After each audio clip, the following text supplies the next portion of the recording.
જય ગૌ માતા જય ગોપાલ। તો મિત્રો આપણે આવી ચૂક્યા છીએ અત્યારે કેશવા નંદ ગામની અંદર ઘણી બધી ગૌ માતાઓને રાખવામાં આવેલી છે અને અહીંનું વાતાવરણ તો જુઓ મિત્રો, અહીંનું વાતાવરણ બતાવવાનો છું, અહીંયા શું શું સુવિધાઓ છે બધું જ આપણે બતાવવાનો છું, પરંતુ આ વિડીયોની અંદર બનેલા રહેજો ને। અમારી નવી ચેનલ છે, જો આ ચેનલની અંદર તમે આવ્યા હો તો મારી ચેનલને લાઈક સબસ્ક્રાઈબ અને ફોલો કરી દેજો, જેથી હું આપણા માટે આવા અવનવા વ્લોગ બનાવતો રહું।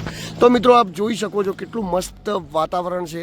અત્યારે ઉનાળાનો સમય ચાલી રહ્યો છે અને આ સમયની અંદર અહીંયા તમે આવો તો એકદમ ઠંડુ વાતાવરણ છે, વૃક્ષોની હરિયાળી છે ને આપ જોઈ શકો છો અહીંથી ગૌશાળાનું એન્ટ્રી પાસ છે ને અહીંથી શરૂ થઈ જાય છે। ત્યારબાદ અહીંથી આગળ આપણે વધીશું ત્યારે આપણે જોઈશું કે આગળ શું આવે છે। આ બાજુ રોકાવા માટેની ધર્મશાળાઓને એની વ્યવસ્થા કરેલી છે ને અહીંથી આગળ જેમ જઈશું એમ અલગ અલગ પ્રકારનું આવશે। એવું કહેવાય છે કે 5600 વીઘાની અંદર આ ગૌશાળા ફેલાયેલી છે અને આ ગૌશાળાની અંદર કઈ કઈ પ્રકારની સુવિધાઓ છે, કઈ જગ્યાએ શું આવેલું છે, બધી જ વસ્તુઓ હું આપને બતાવીશ, પરંતુ આપ વિડીયોની અંદર ધ્યાનથી બનેલા રહેજો। અહીંથી એન્ટ્રી થાય છે અને જ્યારે તમે અહીંયા મુલાકાત માટે આવો ત્યારે અહીંથી એન્ટ્રી કરાવી અને પછી આ તરફ તમે મુલાકાત માટે જઈ શકો છો। અહીંયા એક સ્ટોલ બનાવેલી છે, આ સ્ટોલની અંદર વિવિધ પ્રકારની વસ્તુઓ મળે છે, શું શું મળે છે પણ હું તમને બતાવી દઉં। મિત્રો સવારનો સમય છે એટલે સ્ટોલ હજી ખુલ્યો નથી, પણ તમે જુઓ અહીંયા આપણા ધર્મગ્રંથોથી માંડીને અલગ અલગ પ્રકારના સાબુ, શેમ્પૂ, પેસ્ટ બધી જ પ્રકારની વસ્તુઓ અહીંયાથી જે આસામ દ્વારા બનાવવામાં આવે છે બધી જ વસ્તુઓ અહીંયા આપણને મળી રહેશે।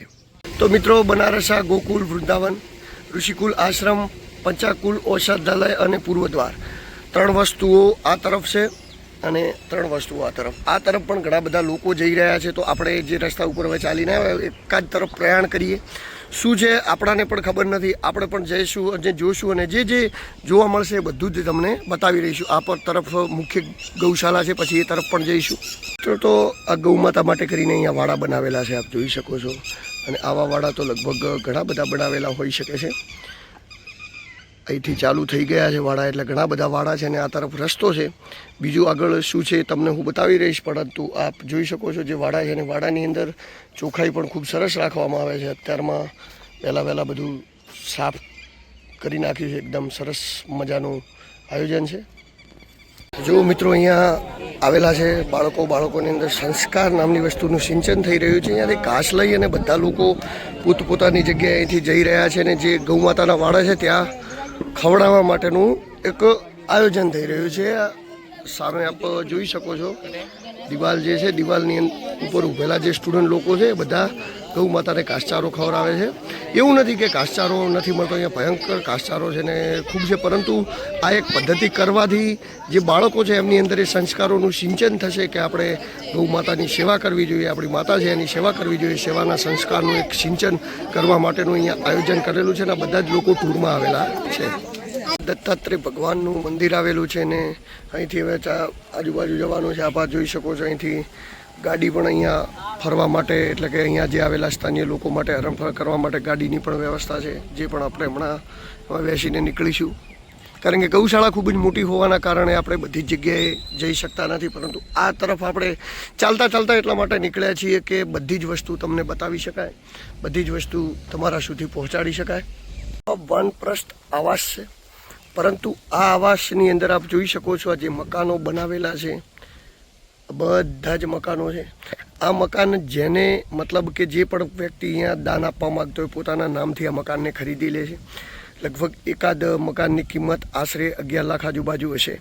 તો આ મકાનને ખરીદી અને એ લોકો પોતાના માટે પછી આવતા મહેમાનો માટે અહીંયા રોકાવાની વ્યવસ્થા કરતા હોય છે ને આપ જોઈ શકો છો જે બધા જ મકાનો બનાવેલા છે, બધા જ મકાનો કોઈના કોઈ લોકોએ કોઈના કોઈ દાતાશ્રીઓ ખરીદેલા છે અને જેમને ખરીદેલા છે ત્યારબાદ એમના મહેમાનો કોઈ બીજા મહેમાનો અહીંયા આવતા હોય તો એમના માટે એવો રોકાવાની વ્યવસ્થા કરતા હોય છે અને એક રીતે સેવાકીય કાર્ય કરતા હોય છે।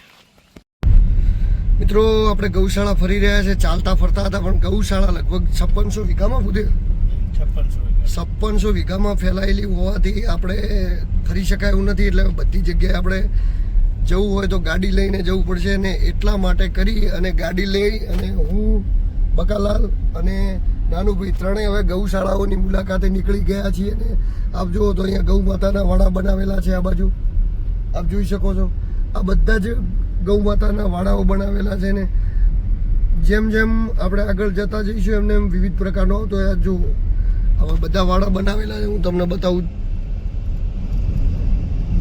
જો અહીંયા બધી જગ્યાએ જે વાડાઓ છે આ સામે પણ આવી રહ્યું છે, ટ્રેક્ટર આવી રહ્યું છે, ત્યારબાદ આ બાજુ પણ ઘઉં.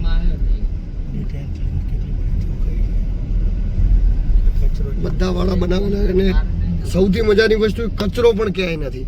આપણે સવારે પણ કીધું હતું કે કચરોનું એકદમ ચોખ્ખાઈ એકદમ સ્વસ્થ રાખવામાં આવે છે અને વહેલાથી જ બધા માણસો કામે લાગી જાય છે. તો આ બધા જ આ બાજુ વાડા બનાવેલા છે જે આપણે ગાડી લઈને અત્યારે ફરી રહ્યા છીએ. આ જોઈ શકો છો આપ.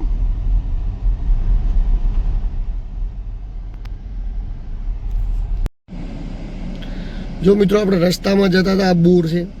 આવા એક નહીં, બે નહીં, અહીંયા લગભગ આ ગૌશાળાની અંદર 50થી વધારે આવા બોર છે જે ટ્યુબવેલ અને પાણી લાવવા માટે જે બનાવેલા છે ટ્યુબવેલ નાખીને. મિત્રો આ આપણે મીરા માધવનું મંદિર છે અને આ મંદિર લગભગ વર્ષની અંદર 2 જ વાર ખુલે છે. એટલા માટે અત્યારે અહીંયા ગેટ ઉપર લોક મારેલો છે, આપ જોઈ શકો છો. આ વર્ષની અંદર 2 વાર જ આ મંદિર ખુલે છે અને હજી આપણે ફરી રહ્યા છીએ ગૌશાળાની અંદર. બીજી પણ વિશેષતાઓ આપણે બતાવીશ. મિત્રો તમને આ જે જગ્યાએ દેખાય છે, આ જગ્યાએ ગૌ માતાની સાંજે આરતી થાય છે અને સામે જે પહાડ દેખાય છે, પહાડની અંદર લખેલું છે ગૌ માતા, એ પણ હું તમને બતાવું. પહેલાં તો એ વિચાર આવે છે કે આટલી દૂર જગ્યાએ જઈને ગૌ માતા કેવી રીતે લખાયું છે. જો આપણે કેમેરાનું રિઝલ્ટ પણ એકદમ ક્લિયર છે, જય ગૌ માતા તમને દેખાય છે. એટલે